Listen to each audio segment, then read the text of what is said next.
What's up, guys, and welcome back to the Heisman Watch Podcast, your home for hot topics and hot takes. I'm your host, Kyle Heiss, and we're going to get this thing rolling today. So today, for this episode, I had to pull out the Arizona State James Harden jersey in honor of the NBA draft that happened this past Thursday. It was really cool to see some of these young guys' dreams come true and get drafted to the NBA. A lot of happy tears were shed. But a few topics that I want to talk about in results of this draft, just the number one overall pick and the fact that not many people expected it to be this person who I think my steal of the draft is, and as a result of last year and this year's draft, where I think the NBA could be headed within the next 5 to 10 years. So without further ado, we're just going to jump right into that first topic, which is the number one overall pick, who ended up being Paolo Banchero to the Orlando Magic. A lot of people, including myself, thought it was going to be Jabari Smith Jr. from Auburn, but he ended up falling 3 to Houston. I think that is a very good, suitable place for him. He's partnered up with Jalen Green, who kind of was in the same situation, where both of those players were projected number one, ended up falling a pick or two to a different team. Still a lottery pick, though, but they're kind of coming in with that chip on their shoulder. Let me prove to you why I should have been the number one pick. But I think Houston is going to be a potential team that can make some noise this upcoming season with their young talent, with their young core, players like Josh Christopher as well. So be on the lookout for Houston. I don't think they could make the playoffs. The West is very deep, but they could potentially make a play-in. But the number one, back to Paolo Banchero, number one overall pick. He's a 6'10" forward out of Duke. He was kind of their main guy this past year. He averaged 17 and 10 in the one season. Couldn't complete the beautiful send-off for Coach K, and they didn't bring back that championship to Duke, but still a very talented player. I still think he's going to do well in Orlando. We'll see how they kind of play him, because Orlando's got some size. They've already got some size. They got Bol, who's over 7 foot, Mo Bamba, who's over 7 foot. They've got Wendell Carter Jr., who's also 6'10", and then Paolo himself is 6'10". So I'm curious to see how they fit him into that roster. But it's a good young core group of guys. Orlando, in my opinion, have the Memphis Grizzlies as like potential.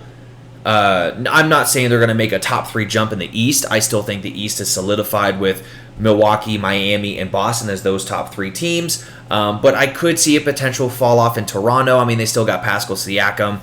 But teams like Atlanta, who are kind of up and down and, not the most consistent. Trae Young is still a rising star in this league, though, but they're looking to trade Collins. And then you got the Brooklyn Nets, who have a ton of question marks around them right now, with potentially trading Kyrie, and it looks like the destination is going to be the Lakers if it happens, and we're going to see a LeBron and Kyrie reunion. And then if Kyrie ends up getting traded and KD's unhappy, do we see KD request a trade and go somewhere else? Or is KD going to stay and they're just going to modify the roster around him? Who knows? But Brooklyn is one of those teams going that right now has a lot of question marks that need to be answered. So could we see a team like Orlando or maybe Detroit is also on my radar? They've made some moves this offseason that could help them make a jump to at least the play-in game. Drafting Cade Cunningham last year. They just traded for Kemba Walker, who's a walking bucket if he can stay healthy. So Orlando and Detroit are kind of on my radar. So Paolo Banchero was a good pick. I'm not complaining about it. Do I think Jabari Smith Jr. probably should have gone number one? Yeah, maybe. But Orlando has a history of picking well number one overall. They've got Shaquille O'Neal, who's a top 10 player all time. Dwight Howard, who took them to a finals but lost. So they have history of drafting correctly with the number one overall pick. So if they say Paolo Banchero, I'm gonna trust, not Philly, but I'm gonna trust the process or trust whatever they trust this pick. So with that being said, who I think the steal of the draft is, because Jabari Smith falling to 3 was kind of a little bit of a shocker. I mean, Chet was kind of set as the number 2 guy for Oklahoma City. That's where everybody expected Chet to go. But Jabari falling to 3 to Houston could be a steal, but he was still a top 3 projected guy. So I don't necessarily consider that a steal. It was just a player that maybe fell a pick or two that nobody was expecting. But my steal of the draft is to a team that I've talked about in previous videos, who I think has potential to make some serious noise in the Western Conference next year, and that's Jaden Hardy to the Dallas Mavericks. Now, the actual trade, or the actual pick, was Sacramento drafted at 37 overall, Jaden Hardy, but traded the draft rights to the Dallas Mavericks. Now, real quick, side note, I don't know why the NBA hasn't fixed this yet and done what the NFL has done, which is when you trade a pick, let them walk the stage with the new team. So, Jaden Hardy had to walk the stage with the Kings hat on, but he was a Dallas Maverick the entire time. So I don't know why the NBA hasn't fixed that yet. Let the players represent the team that is going to be theirs day one. And now if the trade happens after they get picked, cool. But at the moment that they're picked, let them wear the hat that they're going to end up going to. But Jaden Hardy to the Mavs, 37 overall pick for the Kings. That the rights to the pick were traded to the Mavs.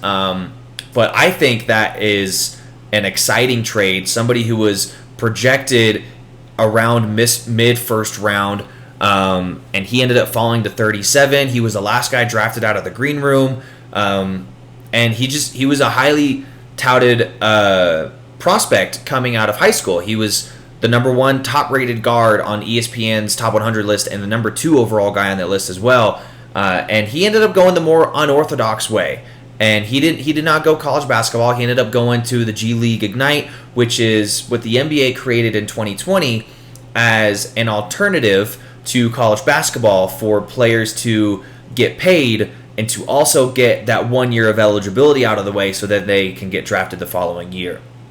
Which, this is kind of, I'm still going to talk about the pick, but that just preview, that's kind of going to segue into the next topic. But Jaden Hardy for the G League Ignite, he averaged 24-4 in 24 games played, so very solid. He was the leading scorer on the team, very solid, but he was the 3rd guy of the G League Ignite that got drafted this year, the only one that fell to the second round, which I think he should have been a first-round pick. But the Mavs guy, in my opinion, an absolute steal. They need another scoring playmaker, and that's exactly what they got. Jaden Hardy was the scorer for the Ignite, so they got another scoring playmaker in the draft. And on top of the addition of Christian Wood, I really think the Mavs have the high. There's a couple teams that have potential. The Grizzlies are on the rise. I don't think the Suns are going to fall off. We can see what the Clippers could do whenever they get everybody healthy. But the Mavs are in my opinion, one of the favorite teams to be able to dethrone the Warriors next year. Because my way too early finals preview is Golden State against Milwaukee. But I do think the Mavs, with the additions that they've made, with getting Christian Wood, now with drafting Jaden Hardy, we'll see if these young guys can make an immediate impact. But I do see the potential of the Mavs with having Luka. You always have a shot if you have the best player on the court, and he's going to be looking for an MVP next year. So I do think that the Mavs have a legit shot at possibly dethroning the Warriors next year in the Western Conference Finals if both teams make it that far.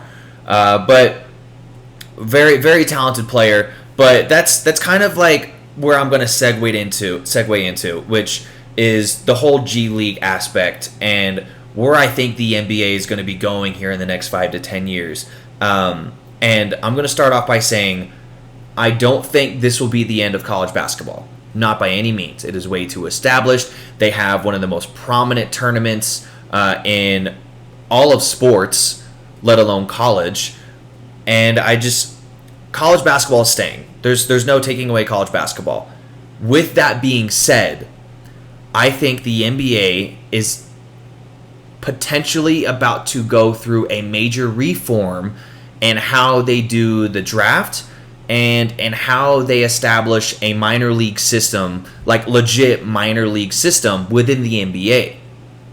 So right now, the NBA has multiple G League teams. Certain franchises have G League teams. It's not every team or not every franchise, but a lot of franchises do have G League teams, and there's some sort of like a minor league system that is kind of growing, and it's a new thing for the NBA, and they're still working it all out. But I think this reform has MLB-esque potential where they establish a full minor league system. Now, the MLB has multiple ranks and multiple leagues, like single A, double A, triple A. They also have a rookie league, but I think the NBA could establish just like one league, but a full level of a minor league system where every single franchise gets their own G League team, and it's almost like a farm system and a development league for these young players.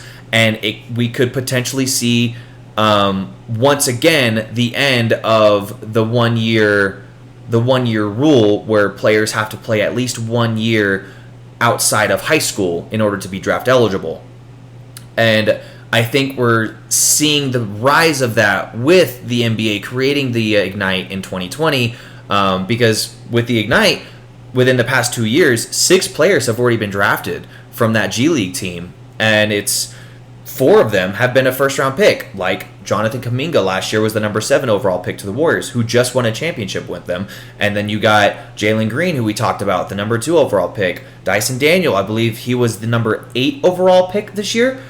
He was the first guy off the Ignite this year that got drafted. Like I just said, my steal of the draft, Jaden Hardy. So you have all these players who are just taking separate routes, but still seeing the same end result as all their other peers that went to college.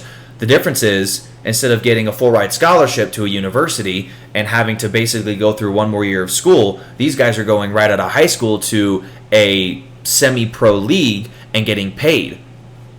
And I think I saw like the salaries could be up to $500,000. So to be able to make $500,000 right outside of high school, that there's huge potential for that. I don't know if the salaries will stay like that. If we see an expansion in the G League and the minor league system within the NBA, but that is very eye-appealing if you're talking financially for some of these young players that are not looking to. I don't want to necessarily say it's a waste to go to that 1 year, but they're only going to college for 1 year. They're taking all these basic courses, and then they're doing a one and done at a major university and getting drafted. So what are they really learning? That's kind of what I'm trying to say. So the MLB's been doing this for years and years and years, drafting players out of high school. The NBA used to do it, and then they stopped and forced the 1 year rule. And now I think they should, with the rise of the controversy of pay the player, I do think the NBA, will eventually take away the 1 year rule again, and they're going to go back to being able to draft players out of high school, like LeBron and what Kobe did. Now, it would have been super, super exciting to have been able to see LeBron and Kobe in like a major basketball university jersey, like a Duke, like a North Carolina, like a UCLA. LeBron probably would have gone to Ohio State, but it would have been exciting to see these players playing college ball. But it didn't kill college basketball that they didn't go. They just went right to the league. They were good enough to get drafted right to the league. So, like, because of that, I don't think college basketball is dead. No, not by any means. College basketball is still very much relevant. They still have one of the most prominent tournaments in all of sports, let alone college. They're not going anywhere. You're still going to see top prospects have the desire to play for school colors, to be able to put that on and represent a university, to be able to compete with the best of the best in March Madness. And it's always fun to see that Cinderella pop off for no reason, and just all, like, I remember Coastal Carolina, I remember Loyola College a few years back, and how exciting it was to see some smaller schools get that recognition and those televised games that they never get. And it's really fun to see these players just play their hearts out in March Madness. And so I don't think college basketball is going anywhere. I think there's going to be some adjustments that are going to be enforced or going to need to be had, but I think the league is moving more towards a minor league like farm system. And with that, we could see different trade packages evolve throughout the years, because instead of trading kind of like what Major League Baseball teams do, where they're not necessarily trading an astronomical amount of picks, they're trading the farm system. So they're trading their number 1 AAA player for a second or third round pick or something like that. So maybe we start seeing those kinds of trades where NBA teams, instead of trading 5 first round picks and the entirety of your bench for some player like Kevin Durant or Steph Curry, you're going to be seeing these guys trade G League talent, up and coming G League talent, for more established players. That could be a potential. But I do see the NBA kind of going this route where, with the establishment of the G League and the establishment of the G League Ignite specifically, with giving that collegiate alternative, I see the league moving in that direction where they're going to take away the 1-year rule. You're going to be able to draft players right out of high school, and then maybe they add another round or a second round, or like 2 more rounds potentially. I'd say they don't need to go any more than 4 rounds. Because there is basketball specifically, the further you go on in the draft, the more of a drop off there is. So I think 4 rounds is absolutely max. But I could see them adding a 3rd or 4th round to be able to staff these rosters. And then maybe you see less young injuries in the league with all these guys trying to push themselves against these grown men bodies like LeBron, like D Wade was, like Kevin Durant, like these just already established and built bodies. Luka even took years to if you put a side by side picture of him in his rookie season and him now, he is a lot thicker. Joel Embiid. So maybe you see like more of a decline in injuries if they're able to grow and develop in a minor league system for a year or 2 before they actually make a league. And maybe these guys are more impactful their first year in the NBA, because right now teams are trading away all these future picks because it's hard to get an immediately impactful player right out of the draft. Very rarely do you get somebody like LeBron, rookie season, absolutely takes over the city of Cleveland. Or Kevin Durant for Oklahoma City. It's very rare that you find those players. They still happen, but it takes years for them to develop. Devin Booker was a lottery pick for the Suns, and everybody saw the potential in scoring, but it took years and years and years for them to finally be successful, and the addition of other players. And now Devin Booker is kind of like in that conversation of, is he a superstar now? Is he the guy for Phoenix? So I see the benefit in doing it, not only player development, but maybe like retaining some of the picks for these teams, because like the Phoenix Suns didn't even have a pick this past draft because they traded it all away. Maybe it's different if they have G League guys to be able to trade instead of draft picks to be able to trade. So there's some changes that could potentially be coming, and I this is not something that happens overnight. I think this is more of like a 5 to 10 year plan. Like the G League Ignite is only a 2-year thing, yet they've had 6 players drafted, 4 in the first round. But I could definitely see the NBA moving in this direction and giving the players the alternative to, instead of going college, they can go into a minor league system, still get drafted, but go into a minor league system. And maybe instead of doing like what LaMelo Ball did, and he went really unorthodox, and even during high school was bouncing from country to country in Europe and playing European ball, and then last country was in Australia in order to get his eligibility to be drafted to the Charlotte Hornets. And maybe if the G League thing was established, LaMelo would have done that route instead of going to overseas. So I think the rise of the one and done and the rise of pay the player, those two aspects of college sports in general, and more closely retaining to college basketball, I think are going to cause an expansion in a minor league system where every franchise has a team, and an expansion in the draft, and a quicker route to the NBA. And maybe more of an immediate impact in the NBA, because maybe some of these guys just need 1 or 2 years outside of the league. But if you get them in a G League system and you have all these professional trainers a part of the franchise and building these guys up, getting them in the weight room, how the franchise wants them, and maybe you see more of an immediate impact whenever they get in the league, because they're going to be drafted. If they eliminate the 1-year deal or the one and done thing, then players are going to get drafted out of high school at 17, 18, 19 years old. So they're going to be, after 1 or 2 years in the G League, they finally get the call up to the NBA. Then you get these guys that are 20, 21 years old, and they're more built. They're more built for the NBA. Not often do you get a guy like Zion who comes in as already this major build. He just needs to work on being durable. But not often do you get a guy like Zion whose body type is NBA ready. A lot of these guys are the biggest criticism. Like Giannis was an absolute twig. One of his biggest criticisms is he doesn't have an NBA body. And that's a lot of the criticism that these players get, is that they don't have an NBA-ready body. Well, if you give them a minor league, still give them the draft day, they're still drafted by these teams, but if you give them a minor league system, a minor league franchise to go to, then maybe they're able to develop their bodies in a more efficient way with a professional team overlooking it, as opposed to going to a college route.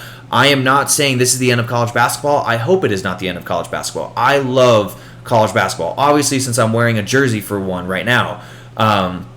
March Madness is exciting. Love watching the Cinderellas. But with the creation of the G League and the G League Ignite giving that alternative route, I could see the NBA within the next 5 to 10 years making some sort of major changes in order to establish more of a minor league system to get these players in the league quicker, and to get them in a system to be able to grow with a certain franchise. So I'm very curious to see what y'all have to say about this. Leave a comment. I'd love to discuss on what you think the NBA should do, your take on all of this. I know there's going to be some people that are still very much traditionalists when it comes to go to college.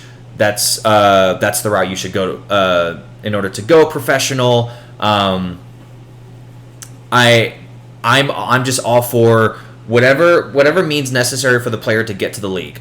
I am definitely for college ball. I think it is very smart. It's obviously worked in the past since it's still established. But you're starting to see some guys take alternative routes, and they're still getting in the league anyways. So the NBA I think is going to go through a major change here in the next few years, and we'll see what happens with that. But I'm excited to see, and I want to see what y'all think about it. And so go ahead and leave a comment, see what you have to say about the college basketball route, whether you're for the player going semi-pro, or if you're just 100% no, it needs to be college. Don't take away the one and done rule. But yeah, thank you for tuning in. If you like this episode, if you like this channel, go ahead and hit that subscribe button. I'm thankful for all the support that you guys give me. But thank you for tuning in for the Heisman Watch podcast. And we will catch you next time.